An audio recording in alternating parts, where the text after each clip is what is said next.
ഓം ശാന്തി. 24/1/26 പ്രഭാതമുരളി ബാബ്ദാദ മധുബൻ. ബാബു പറയുന്നു, മധുരമായ കുട്ടികളെ, ബാബ നിങ്ങളെ ഏതൊരു പഠനം പഠിപ്പിക്കുന്നുവോ അത് ബുദ്ധിയിൽ വച്ച് എല്ലാവരെയും പഠിപ്പിക്കണം. ഓരോരുത്തർക്കും ബാബയുടെയും സൃഷ്ടിചക്രത്തിൻ്റെയും പരിചയം നൽകണം. ചോദ്യം: ആത്മാവ് സത്യയുഗത്തിലും പാട്ട് അഭിനയിക്കുന്നു, കലിയുഗത്തിലും അഭിനയിക്കുന്നു. എന്നാൽ വ്യത്യാസം എന്താണ്? ഉത്തരം: സത്യയുഗത്തിൽ പാട്ട് അഭിനയിക്കുമ്പോൾ അതിൽ ഒരു പാപകർമ്മവും ഉണ്ടാകുന്നില്ല. ഓരോ കർമ്മവും അവിടെ അകർമ്മമാകുന്നു. കാരണം രാവണന് ഇല്ല. പിന്നെ കലിയുഗത്തിൽ എപ്പോഴാണോ പാട്ട് അഭിനയിക്കുന്നത് അപ്പോൾ ഓരോ കർമ്മവും വികർമ്മവും പാപവുമാകുന്നു. കാരണം ഇവിടെ വികാരങ്ങളുണ്ട്. ഇപ്പോൾ നിങ്ങൾ സംഗമത്തിലാണ്. നിങ്ങൾക്ക് മുഴുവൻ ജ്ഞാനവുമുണ്ട്. ഓം ശാന്തി. ഇപ്പോൾ കുട്ടികൾക്കറിയാം, നമ്മൾ ബാബയുടെ മുന്നിൽ ഇരിക്കുകയാണ്. ബാബയും അറിയുന്നുണ്ട്, കുട്ടികൾ എൻ്റെ മുന്നിൽ ഇരിക്കുകയാണ്. ഇതും നിങ്ങൾക്കറിയാം. ബാബ നമുക്ക് ശിക്ഷണം നൽകുന്നു. അത് പിന്നെ മറ്റുള്ളവർക്കും നൽകണം. ആദ്യം ബാബയുടെ തന്നെ പരിചയം നൽകണം. കാരണം എല്ലാവരും ബാബയെയും ബാബയുടെ ശിക്ഷണങ്ങളെയും മറന്നുപോയി. ഇപ്പോൾ എന്താണോ ബാബ പഠിപ്പിക്കുന്നത്, ഈ പഠനം വീണ്ടും 5000 വർഷത്തിന് ശേഷം ലഭിക്കും. ഈ ജ്ഞാനം മറ്റാർക്കും തന്നെയില്ല. മുഖ്യമായത് ബാബയുടെ പരിചയമാണ്. പിന്നെ ഇതും മനസ്സിലാക്കിച്ചു കൊടുക്കണം, നമ്മൾ എല്ലാവരും സഹോദരന്മാരാണ്. മുഴുവൻ ലോകത്തിലും ഏതെല്ലാം ആത്മാക്കളുണ്ടോ എല്ലാവരും പരസ്പരം സഹോദരന്മാരാണ്. എല്ലാവരും തനിക്ക് ലഭിച്ച പാർട്ട് ഈ ശരീരത്തിലൂടെ അഭിനയിക്കുന്നു. ഇപ്പോൾ ബാബ വന്നിരിക്കുകയാണ് പുതിയ ലോകത്തിലേക്ക് കൊണ്ടുപോകുന്നതിന് വേണ്ടി. അതിനെ സ്വർഗം എന്ന് പറയുന്നു. എന്നാൽ നമ്മൾ സഹോദരങ്ങളെല്ലാം പതീതമാണ്. ഒരാൾ പോലും പാവനമല്ല. എല്ലാ പതീതരെയും പാവനമാക്കുന്നവൻ ഒരു ബാബ തന്നെയാണ്. ഇത് പതീതവും വികാരിയും ഭ്രഷ്ടാചാരിയുമായ രാവണന്റെ ലോകമാണ്. രാവണൻ എന്നതിൻ്റെ അർത്ഥം തന്നെ സ്ത്രീയിലെ 5 വികാരങ്ങളും പുരുഷനിലെ 5 വികാരങ്ങളും എന്നാണ്. ബാബ വളരെ സിമ്പിൾ രീതിയിൽ മനസ്സിലാക്കിച്ചു തരുന്നു. നിങ്ങൾക്കും ഇങ്ങനെ മനസ്സിലാക്കിച്ചു കൊടുക്കുവാൻ സാധിക്കും. അപ്പോൾ ആദ്യം മനസ്സിലാക്കിച്ചു കൊടുക്കൂ. ആ ഒന്ന് നമ്മൾ ആത്മാക്കളുടെ അച്ഛനാണ്. നമ്മളെല്ലാവരും ബ്രദേഴ്സാണ്. ഇത് ശരിയാണോ എന്ന് ചോദിക്കൂ. എഴുതണം, നമ്മളെല്ലാവരും സഹോദരന്മാരാണ്. നമ്മുടെ പിതാവും ഒന്നാണ്. ആ ഒന്ന് നമ്മളെല്ലാ സോൾസിൻ്റെയും സുപ്രീം സോളാണ്. ആ ഒന്നിനെ ഫാദർ എന്ന് പറയുന്നു. ഇത് ഉറച്ച രീതിയിൽ ബുദ്ധിയിലിരുത്തൂ. അപ്പോൾ സർവവ്യാപിയാണ് എന്നത് ആദ്യം മാറട്ടെ. അൽഫിനെ കുറിച്ച് ആദ്യം പഠിക്കണം. പറയൂ, ഇത് നല്ല രീതിയിൽ ഇരുന്നു എഴുതൂ. മുൻപ് സർവവ്യാപി എന്ന് പറഞ്ഞിരുന്നു. ഇപ്പോൾ സർവവ്യാപി അല്ല എന്ന് മനസ്സിലാക്കുന്നു. നമ്മളെല്ലാവരും സഹോദരന്മാരാണ്. എല്ലാ ആത്മാക്കളും പറയുന്നു ഗോഡ് ഫാദർ, പരംപിത എന്ന്. ആദ്യം ഈ നിശ്ചയം വരുത്തണം, ഞാൻ ആത്മാവാണ്, പരമാത്മാവല്ല. നമ്മളിൽ പരമാത്മാവ് വ്യാപിച്ചിരിക്കുന്നില്ല. എല്ലാവരിലും ആത്മാവാണ് വ്യാപിച്ചിരിക്കുന്നത്. ആത്മാവ് ശരീരത്തിൻ്റെ ആധാരത്തിലൂടെ പാർട്ട് അഭിനയിക്കുന്നു. ഇത് ഉറപ്പിക്കൂ. പിന്നെ ആ ബാബ സൃഷ്ടിയുടെ ആദി മധ്യ അന്ത്യത്തിൻ്റെ ജ്ഞാനവും കേൾപ്പിക്കുന്നു. ഈ സൃഷ്ടിചക്രത്തിൻ്റെ ഏജ് എത്രയാണ് എന്ന് മറ്റാരും തന്നെ അറിയുന്നില്ല. ബാബ തന്നെയാണ് ടീച്ചറിൻ്റെ രൂപത്തിലിരുന്ന് മനസ്സിലാക്കിച്ചു തരുന്നത്. ലക്ഷക്കണക്കിന് വർഷങ്ങളുടെ കാര്യം തന്നെയില്ല. ഈ ചക്രം അനാദിയാണ്, ആക്യുറേറ്റായി തയ്യാറാക്കപ്പെട്ടതാണ്. ഇതിനെ അറിയേണ്ടി വരും. സത്യയുഗം, ത്രേത, പാസ്റ്റായി. നോട്ട് ചെയ്യൂ. അതിനെ പറയുന്നത് സ്വർഗമെന്നും സെമി സ്വർഗമെന്നുമാണ്. അവിടെ ദേവീ ദേവന്മാരുടെ രാജ്യം നടക്കുന്നു. അവർ 16 കല, ഇവർ 14 കല. പതുക്കെ പതുക്കെ കലകൾ കുറഞ്ഞുകൊണ്ടിരിക്കുന്നു. ലോകം തീർച്ചയായും പഴയതാകുമല്ലോ. സത്യയുഗത്തിൻ്റെ പ്രഭാവം വളരെ വലുതാണ്. പേര് തന്നെ സ്വർഗം, ഹെവൻ, പുതിയ ലോകം എന്നാണ്. അതിൻ്റെ തന്നെ മഹിമ ചെയ്യണം. പുതിയ ലോകത്തിൽ ഒരു ആദി സനാതന ദേവീ ദേവതാ ധർമ്മമാണുള്ളത്. ആദ്യം ബാബയുടെ പരിചയവും പിന്നെ ചക്രത്തിൻ്റെ പരിചയവും നൽകപ്പെടുന്നു. ചിത്രവും നിങ്ങളുടെ പക്കലുണ്ട്. നിശ്ചയം വരുത്തുന്നതിന് വേണ്ടി ഈ സൃഷ്ടിയുടെ ചക്രം തിരിഞ്ഞുകൊണ്ടിരിക്കുന്നു. സത്യയുഗത്തിൽ ലക്ഷ്മി നാരായണന്റെ രാജ്യമുണ്ടായിരുന്നു. രാമന്റെയും സീതയുടെയും ത്രേതായിലാണ്. ഇതായി പകുതി കൽപ്പം. 2 യുഗം പാസ്റ്റായി. പിന്നെ വരുന്നത് ദ്വാപര കലിയുഗം. ദ്വാപരയിൽ രാവണ രാജ്യമാണ്. ദേവതമാർ വാമമാർഗത്തിലേക്ക് പോകുന്നു. അപ്പോൾ വികാരത്തിൻ്റെ സിസ്റ്റം ഉണ്ടാകുന്നു. സത്യയുഗത്തിലും ത്രേതായിലും എല്ലാവരും നിർവികാരിയായി ഇരിക്കുന്നു. ഒരു ആദി സനാതന ദേവീ ദേവതാ ധർമ്മം ഉണ്ടായിരിക്കുന്നു. ചിത്രവും കാണിച്ചു കൊടുക്കണം, വാക്കാലും മനസ്സിലാക്കിച്ചു കൊടുക്കണം. ബാബ നമ്മളെ ടീച്ചറായി ഇങ്ങനെ പഠിപ്പിക്കുന്നു. ബാബ തൻ്റെ പരിചയം സ്വയം തന്നെ വന്ന് നൽകുന്നു. സ്വയം പറയുന്നു, ഞാൻ വരുന്നു പതീതരെ പാവനമാക്കുവാൻ. അപ്പോൾ എനിക്ക് ശരീരം തീർച്ചയായും ആവശ്യമാണ്. ഇല്ലെങ്കിൽ എങ്ങനെ സംസാരിക്കുവാനാണ്? ഞാൻ ചൈതന്യമാണ്, സത് ആണ്, അമരമാണ്. ആത്മാവ് സതോ രജോ തമോയിൽ വരുന്നു. ആത്മാവ് തന്നെയാണ് പാവനവും പതീതവുമാകുന്നത്. അതിനാലാണ് പതീത ആത്മാ, പാവന ആത്മാവ് എന്ന് പറയുന്നത്. ആത്മാവിൽ തന്നെയാണ് എല്ലാ സംസ്കാരവും ഉള്ളത്. പാസ്റ്റിലെ കർമ്മവും വികർമ്മങ്ങളുടെ സംസ്കാരവും ആത്മാവ് എടുത്തുകൊണ്ട് പോകുന്നു. സത്യയുഗത്തിൽ വികർമ്മം ഉണ്ടാകുന്നതേയില്ല. കർമ്മം ചെയ്യുന്നു, പാർട്ട് അഭിനയിക്കുന്നു, പക്ഷേ ആ കർമ്മം അകർമ്മമാകുന്നു. ഗീതയിലും ഈ വാക്കുണ്ട്. ഇപ്പോൾ നിങ്ങൾ പ്രാക്ടിക്കലിൽ മനസ്സിലാക്കിക്കൊണ്ടിരിക്കുന്നു.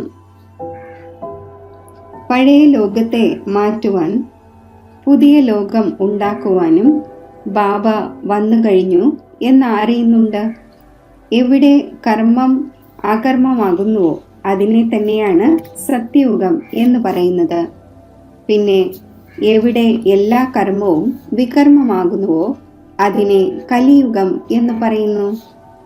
നിങ്ങളിപ്പോൾ സംഗമത്തിലാണ്. ബാബ 2 ഭാഗത്തുമുള്ള കാര്യങ്ങൾ മനസ്സിലാക്കിച്ചു തരുന്നു. സത്യയുഗവും ത്രേതായും പവിത്ര ലോകമാണ്. അവിടെ ഒരു പാപവും ഉണ്ടാകുന്നില്ല. എപ്പോഴാണോ രാവണ രാജ്യം ആരംഭിക്കുന്നത് അപ്പോൾ തന്നെയാണ് പാപം ഉണ്ടാകുന്നത്. അവിടെ വികാരത്തിൻ്റെ പേരുണ്ടായിരിക്കുന്നില്ല. ചിത്രവും മുന്നിലുണ്ട്, രാമരാജ്യവും രാവണരാജ്യവും. ബാബ മനസ്സിലാക്കിച്ചു തരുന്നു, ഇത് പഠനമാണ്. ബാബയല്ലാതെ മറ്റാരും അറിയുന്നില്ല. ഈ പഠനം നിങ്ങളുടെ ബുദ്ധിയിൽ ഇരിക്കേണ്ടത് ആവശ്യമാണ്. ബാബയുടെയും ഓർമ്മ വരുന്നു, ചക്രവും ബുദ്ധിയിൽ വരുന്നു. സെക്കൻഡിൽ എല്ലാം ഓർമ്മ വരുന്നു. വർണ്ണിക്കുന്നതിന് സമയമെടുക്കും. ഇതിന് 3 ഫൗണ്ടൻ ഉണ്ട്. വൃക്ഷം ഇങ്ങനെയാണ്. ബീജവും വൃക്ഷവും സെക്കൻഡിൽ ഓർമ്മ വരുന്നു. ഈ ബീജം ഇന്ന വൃക്ഷത്തിൻ്റെതാണ്. ഇങ്ങനെ ഇതിൽ നിന്നും ഫലം വരുന്നു. ഈ പരിധിയില്ലാത്ത മനുഷ്യ സൃഷ്ടിയാകുന്ന വൃക്ഷം എങ്ങനെയാണ്? ഇതിൻ്റെ രഹസ്യം നിങ്ങൾ മനസ്സിലാക്കിച്ചു കൊടുക്കുന്നു.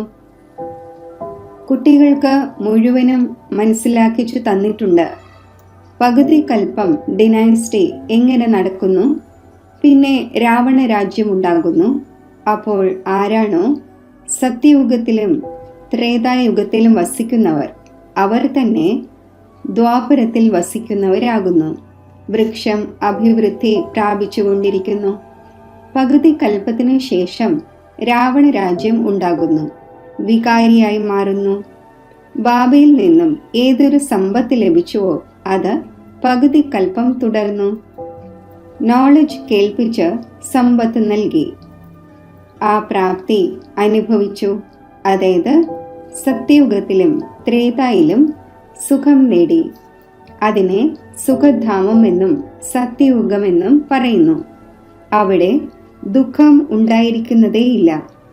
എത്ര സിമ്പിളായി മനസ്സിലാക്കിച്ചു തരുന്നു. ഒരാളെ മനസ്സിലാക്കിക്കുകയാണെങ്കിൽ, വളരെ പേരെ മനസ്സിലാക്കിക്കുകയാണെങ്കിൽ ഇങ്ങനെയുള്ള അറ്റൻഷൻ കൊടുക്കണം. മനസ്സിലാക്കുന്നുണ്ടോ? അതോ അതെ അതെ എന്ന് പറയുകയാണോ? നോട്ട് ചെയ്തുകൊണ്ടിരിക്കൂ എന്ന് പറയൂ. എന്തെങ്കിലും സംശയമുണ്ടെങ്കിൽ ചോദിക്കണം. ഏത് കാര്യമാണോ ആരും അറിയാത്തത് അതാണ് നമ്മൾ മനസ്സിലാക്കിച്ചു തരുന്നത്. നിങ്ങൾ ഒന്നും തന്നെ അറിയുന്നില്ല, പിന്നെ എന്ത് ചോദിക്കുവാനാണ്? ബാബ ഈ പരിധിയില്ലാത്ത വൃക്ഷത്തിന്റെ രഹസ്യം മനസ്സിലാക്കിച്ചു തരുന്നു. ഈ നോളജ് ഇപ്പോൾ നിങ്ങൾ മനസ്സിലാക്കുന്നു. ബാബ മനസ്സിലാക്കിച്ചു തന്നിട്ടുണ്ട്. നിങ്ങൾ 84ന്റെ ചക്രത്തിൽ എങ്ങനെയാണ് വരുന്നത്? ഇത് നല്ല രീതിയിൽ നോട്ട് ചെയ്യൂ. പിന്നെ ഇതിനെക്കുറിച്ച് ചിന്തിക്കണം. ടീച്ചർ എസ്സേ കൊടുക്കുന്നു, പിന്നെ വീട്ടിൽ പോയി റിവൈസ് ചെയ്തു വരുന്നുവല്ലോ. നിങ്ങളും ഈ നോളജ് നൽകുന്നു. പിന്നെ നോക്കൂ എന്താണ് ഉണ്ടാകുന്നത്. ചോദിച്ചുകൊണ്ടേയിരിക്കൂ. ഓരോരോ കാര്യവും നല്ല രീതിയിൽ മനസ്സിലാക്കിച്ചു കൊടുക്കൂ. പിതാവിൻ്റെയും ടീച്ചറിൻ്റെയും കർത്തവ്യം മനസ്സിലാക്കിച്ച് പിന്നെ ഗുരുവിൻ്റേത് മനസ്സിലാക്കിച്ചു കൊടുക്കൂ. ആ ഒന്നിനെ വിളിക്കുന്നത് തന്നെ വന്ന് പതീതരായ നമ്മളെ പാവനമാക്കൂ എന്നാണ്. ആത്മാവ് പാവനമാകുന്നു. അപ്പോൾ പിന്നെ ശരീരവും പാവനമായത് ലഭിക്കുന്നു. സ്വർണം എങ്ങനെയാണോ അതേപോലുള്ള ആഭരണമാണ് തയ്യാറാകുന്നത്. 24 ക്യാരറ്റിൻ്റെ സ്വർണം എടുക്കുകയാണെങ്കിൽ, കലർപ്പൊന്നും ചേർക്കാതെ ഇരിക്കുകയാണെങ്കിൽ ആഭരണവും അങ്ങനെയുള്ള സതോ പ്രധാനമാകും. അലോയ് ചേർക്കുന്നതിലൂടെ തമോ പ്രധാനമായിരിക്കുന്നു. ആദ്യം ഭാരതം 24 ക്യാരറ്റ് പക്ക സ്വർണത്തിൻ്റെ പക്ഷിയായിരുന്നു. അതായത് സതോ പ്രധാനമായ പുതിയ ലോകമായിരുന്നു. പിന്നെ തമോ പ്രധാനമായിരിക്കുന്നു. ഇത് ബാബ തന്നെയാണ് മനസ്സിലാക്കിച്ചു തരുന്നത്. മറ്റേതെങ്കിലും മനുഷ്യനോ ഗുരുക്കന്മാരോ അറിയുന്നില്ല. വന്ന് പാവനമാക്കൂ എന്ന് വിളിക്കുന്നുണ്ട്. അതാണെങ്കിൽ ഗുരുവിൻ്റെ കാര്യമാണ്. വാനപ്രസ്ഥ അവസ്ഥയിൽ മനുഷ്യർ ഗുരുവിനെ സ്വീകരിക്കുന്നു. വാണിക്കും ഉപരിയായ സ്ഥാനം ഇൻകോർപ്പൊറിയൽ വേൾഡാണ്. അതായത് നിരാകാരി ലോകമാണ്. അവിടെ ആത്മാക്കൾ വസിക്കുന്നു. ഇതാണ് കോർപ്പൊറിയൽ വേൾഡ്, അതായത് സാകാര ലോകം. രണ്ടിൻ്റെയും സംയോഗമാണ് ഇത്. അവിടെയാണെങ്കിൽ ശരീരമില്ല. അവിടെ ഒരു കർമ്മവും ഉണ്ടായിരിക്കുന്നില്ല. ബാബയിലാണെങ്കിൽ മുഴുവൻ നോളജുമുണ്ട്. ഡ്രാമ പ്ലാൻ അനുസരിച്ച് ആ ഒന്നിനെ പറയുന്നത് തന്നെ നോളജ്ഫുൾ എന്നാണ്. ആ ഒന്ന് ചൈതന്യവും സച്ചിത് ആനന്ദ സ്വരൂപവും ആയത് കാരണം ആ ഒന്നിനെ നോളജ്ഫുൾ എന്ന് പറയുന്നു. വിളിക്കുന്നുമുണ്ട്, ഹേ പതീത പാവന നോളജ്ഫുൾ ശിവ് ബാബ. ആ ഒന്നിൻ്റെ നാമം സദാ ശിവൻ എന്ന് തന്നെയാണ്. ബാക്കി ആത്മാക്കളെല്ലാം വരുന്നത് പാർട്ട് അഭിനയിക്കുവാനാണ്. അപ്പോൾ ഭിന്ന ഭിന്ന നാമം ധാരണ ചെയ്യുന്നു.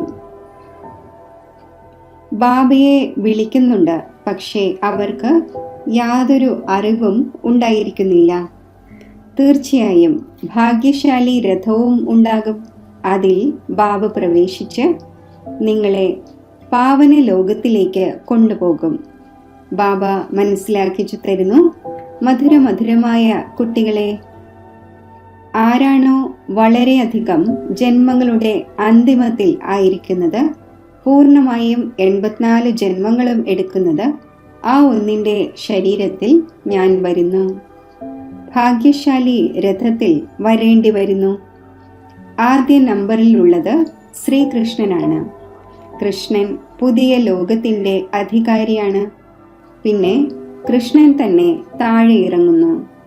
ഗോൾഡനിൽ നിന്നും സിൽവർ, കോപ്പർ, അയൺ ഏജിലേക്ക് വരുന്നു. ഇപ്പോൾ വീണ്ടും നിങ്ങൾ അയണിൽ നിന്നും ഗോൾഡൻ ആയിക്കൊണ്ടിരിക്കുകയാണ്. ബാബ പറയുന്നു, കേവലം തൻ്റെ പിതാവായ എന്നെ ഓർമ്മിക്കൂ. ആരിൽ പ്രവേശിച്ചിരിക്കുന്നുവോ അദ്ദേഹത്തിൻ്റെ ആത്മാവിൽ അല്പം പോലും നോളജ് ഉണ്ടായിരുന്നില്ല. ഇദ്ദേഹത്തിൽ ഞാൻ പ്രവേശിക്കുന്നു, അതിനാൽ ഇദ്ദേഹത്തെ ഭാഗ്യശാലി രഥം എന്ന് പറയുന്നു. ഇല്ലെങ്കിൽ പിന്നെ ഏറ്റവും ഉയർന്നത് ഈ ലക്ഷ്മി നാരായണനാണ്. ഇവരിലാണ് പ്രവേശിക്കേണ്ടത്. പക്ഷേ അവരിൽ പരമാത്മാവ് പ്രവേശിക്കുന്നില്ല. കാരണം അവരെ ഭാഗ്യശാലി രഥം എന്ന് പറയുന്നില്ല. രഥത്തിൽ വന്ന് പതീതരെ പാവനമാക്കേണ്ടതുണ്ട്. അപ്പോൾ തീർച്ചയായും കലിയുഗിയും തമോപ്രധാനവും ആയിരിക്കുമല്ലോ. സ്വയം പറയുന്നു, ഞാൻ വളരെയധികം ജന്മങ്ങളുടെ അന്തിമത്തിലാണ് വരുന്നത്. ഗീതയിലും ആക്യുറേറ്റായ വാക്കുണ്ട്. ഗീതയെ തന്നെയാണ് സർവശാസ്ത്രമയി ശിരോമണി എന്ന് പറയുന്നത്. ഈ സംഗമയുഗത്തിൽ തന്നെയാണ് ബാബ വന്ന് ബ്രാഹ്മണ കുലവും ദേവതാകുലവും സ്ഥാപിക്കുന്നത്. വളരെയധികം ജന്മങ്ങളുടെ അന്തിമത്തിൽ, അതായത് സംഗമയുഗത്തിൽ തന്നെയാണ് ബാബ വരുന്നത്. ബാബ പറയുന്നു, ഞാൻ ബീജരൂപമാണ്. ശ്രീകൃഷ്ണൻ സത്യയുഗത്തിൽ വസിക്കുന്നവനാണ്. കൃഷ്ണനെ മറ്റേതെങ്കിലും സ്ഥാനത്തേക്ക് ആർക്കും കാണുവാൻ സാധിക്കില്ല. പുനർജന്മത്തിൽ നാമം, രൂപം, ദേശം, കാലം എല്ലാം മാറുന്നു. ഫീച്ചേഴ്സ് തന്നെ മാറിപ്പോകുന്നു. ആദ്യം ചെറിയ കുട്ടി സുന്ദരമായിരിക്കും, പിന്നീട് വളരുന്നു. അത് പിന്നെ ശരീരം ഉപേക്ഷിച്ച് ചെറിയ മറ്റൊരെണ്ണം എടുക്കുന്നു. ഈ മുൻകൂട്ടി തയ്യാറാക്കപ്പെട്ട കളി ഡ്രാമയുടെ ഉള്ളിൽ ഫിക്സ് ആണ്. രണ്ടാമത്തെ ശരീരം എടുക്കുമ്പോൾ അതിനെ ശ്രീകൃഷ്ണൻ എന്ന് പറയുകയില്ല. ആ രണ്ടാമത്തെ ശരീരത്തിന് പേരും മറ്റൊന്നാണ് ഉണ്ടാവുന്നത്. സമയം, ഫീച്ചേഴ്സ്, തിഥി, തീയതി തുടങ്ങി എല്ലാം മാറുന്നു. വേൾഡിൻ്റെ ഹിസ്റ്ററിയും ജോഗ്രഫിയും അതേ രീതിയിൽ റിപ്പീറ്റ് ആകുന്നു. അപ്പോൾ ഈ ഡ്രാമ റിപ്പീറ്റ് ആയിക്കൊണ്ടിരിക്കുന്നു. സതോ, രജോ, തമോയിലേക്ക് വരിക തന്നെ വേണം. സൃഷ്ടിയുടെ നാമം, യുഗത്തിൻ്റെ നാമം എല്ലാം മാറിക്കൊണ്ടിരിക്കുന്നു. ഇപ്പോൾ ഇത് സംഗമയുഗമാണ്. ഞാൻ വരുന്നത് തന്നെ സംഗമത്തിലാണ്. ഞാൻ നിങ്ങൾക്ക് മുഴുവൻ ലോകത്തിൻ്റെയും സത്യമായ ഹിസ്റ്ററിയും ജോഗ്രഫിയും പറഞ്ഞു തരുന്നു. ആദ്യം മുതൽ അന്തിമം വരെ മറ്റാരും തന്നെ അറിയുന്നതേയില്ല. സത്യയുഗത്തിൻ്റെ ആയുസ് എത്രയായിരുന്നു? ഇതറിയാത്തത് കാരണം ലക്ഷം വർഷങ്ങൾ എന്ന് പറയുന്നു. ഇപ്പോൾ നിങ്ങളുടെ ബുദ്ധിയിൽ സർവ കാര്യങ്ങളുമുണ്ട്. നിങ്ങൾക്ക് ഉള്ളിൽ ഇത് ഉറപ്പിക്കണം. ബാബ അച്ഛനും ടീച്ചറും സദ്ഗുരുവുമാണ്. ആ ഒന്ന് വീണ്ടും സദോപ്രധാനം ആകുന്നതിനായി വളരെ നല്ല യുക്തി പറഞ്ഞു തരുന്നു. ഗീതയിലുമുണ്ട്, ദേഹസഹിതം ദേഹത്തിൻ്റെ സർവധർമ്മങ്ങളും ഉപേക്ഷിച്ച് സ്വയം ആത്മാവാണ് എന്ന് മനസ്സിലാക്കൂ.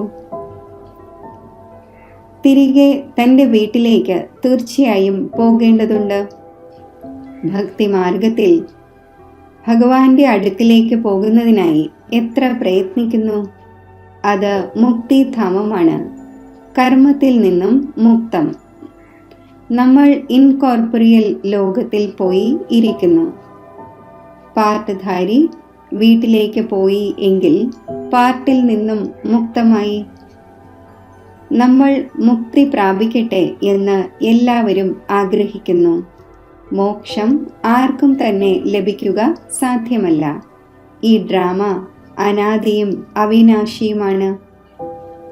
വരികയും പോവുകയും ചെയ്യുന്നതിൻ്റെ ഈ പാർട്ട് നമുക്ക് ഇഷ്ടമല്ല എന്ന് ആരെങ്കിലും പറഞ്ഞാൽ തന്നെ ഈ കാര്യത്തിൽ ഒന്നും ചെയ്യുവാൻ സാധിക്കില്ല. ഈ അനാദിയായ ഡ്രാമ തയ്യാറാക്കപ്പെട്ടതാണ്. ഒരാൾക്ക് പോലും മോക്ഷം നേടുവാൻ സാധിക്കില്ല. അതെല്ലാം അനേകം പ്രകാരത്തിലുള്ള മനുഷ്യമതങ്ങളാണ്. ഇതാണ് ശ്രീമദ് ശ്രേഷ്ഠമാക്കുന്നതിന് വേണ്ടി. മനുഷ്യനെ ശ്രേഷ്ഠം എന്ന് പറയുകയില്ല, ദേവതമാരെയാണ് ശ്രേഷ്ഠം എന്ന് പറയുന്നത്. അവരുടെ മുന്നിൽ എല്ലാവരും നമിക്കുന്നു. അപ്പോൾ അവർ ശ്രേഷ്ഠമായല്ലോ.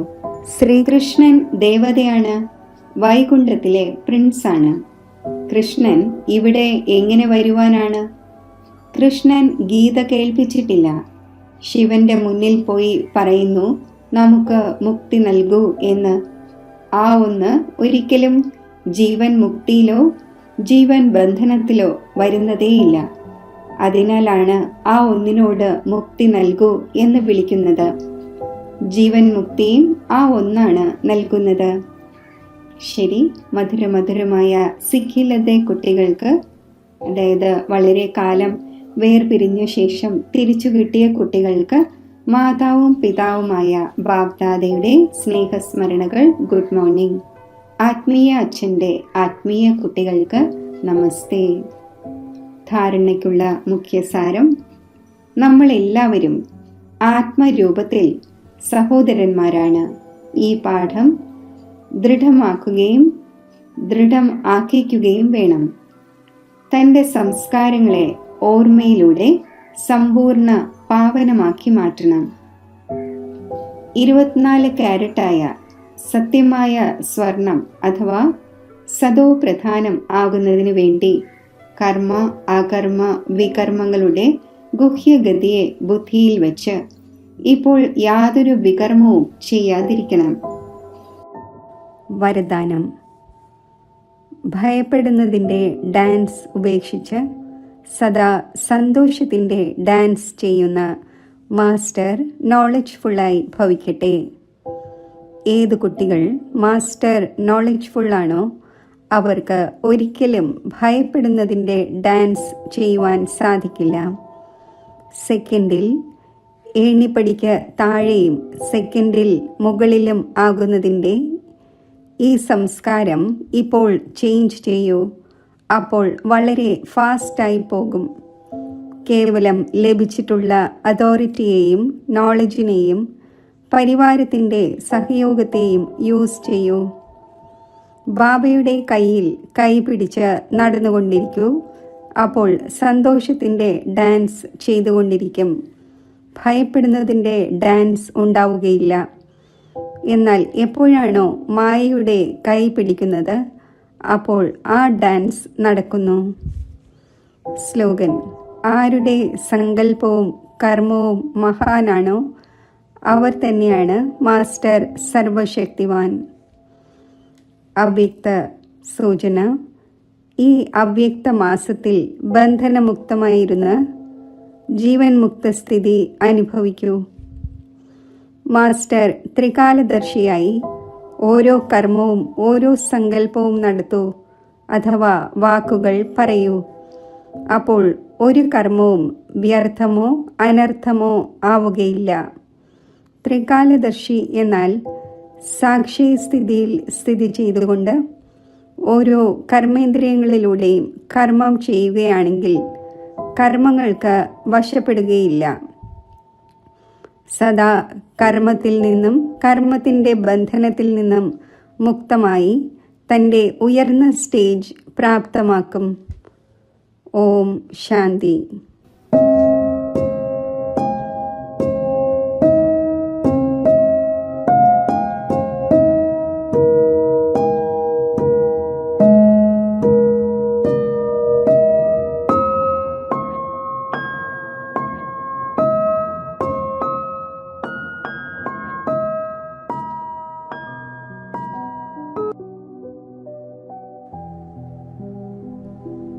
ജ്ഞാനത്തിൻ്റെ മൂന്നാമത്തെ നേത്രത്തിലൂടെ തൻ്റെ ആത്മസ്വരൂപത്തെ ദർശിക്കൂ.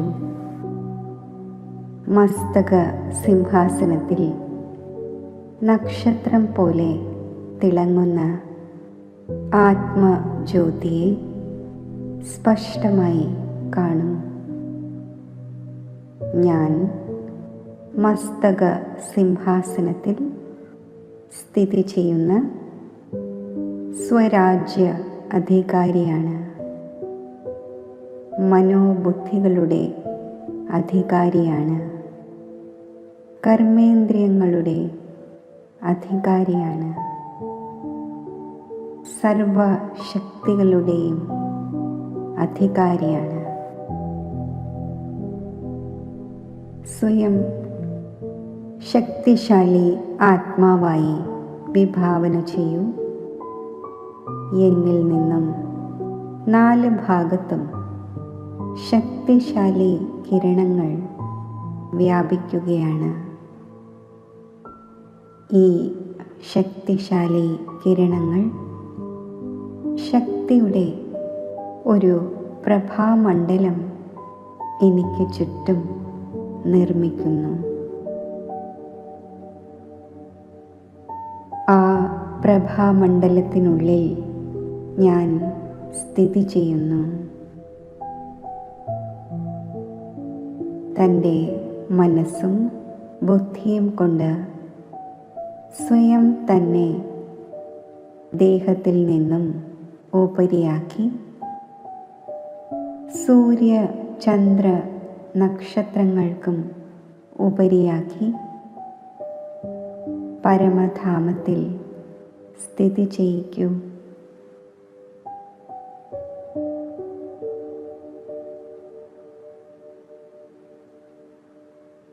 സർവത്ര സ്വർണ്ണ ചുവപ്പ് പ്രകാശം നിറഞ്ഞ ഈ ശാന്തിധാമം എൻ്റെ ഗ്രഹമാണ്. ഇവിടെ ഡീപ് സൈലൻസ് ആണ്. ഈ അതിശാന്തിയുടെ ഗ്രഹത്തിൽ ഞാൻ സമ്പൂർണ്ണ സ്വസ്ഥ അവസ്ഥയിൽ സ്ഥിതി ചെയ്യുന്നു. സമ്പൂർണ്ണ മുക്ത അവസ്ഥയിൽ സ്ഥിതി ചെയ്യുന്നു.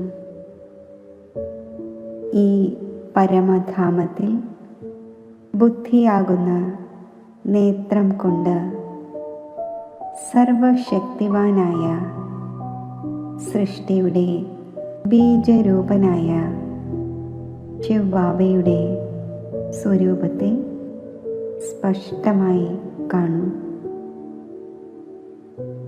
ശിവബാബയുടെ അനന്ത ശക്തികളുടെ കിരണങ്ങൾ ആത്മാവിൽ പതിക്കുന്നതായി വിഭാവന ചെയ്യൂ. പരമധാമത്തിലെ ഈ മഹാജ്യോതിയിൽ നിന്നും സർവശക്തികളും ഞാൻ ഉൾക്കൊള്ളുകയാണ്. ഞാൻ മാസ്റ്റർ സർവശക്തിവാനായി മാറുന്നു. എന്നിൽ നിന്നും ശക്തിയുടെ പ്രകാശകിരണങ്ങൾ മുഴുവൻ വിശ്വത്തിലും വ്യാപിച്ചുകൊണ്ടേയിരിക്കുന്നു. ഈ സർവശ്രേഷ്ഠ ശക്തിശാലി സ്ഥിതി പ്രാപ്തമാക്കി ഞാൻ മസ്തക സിംഹാസനത്തിലേക്ക് മടങ്ങി വരുന്നു.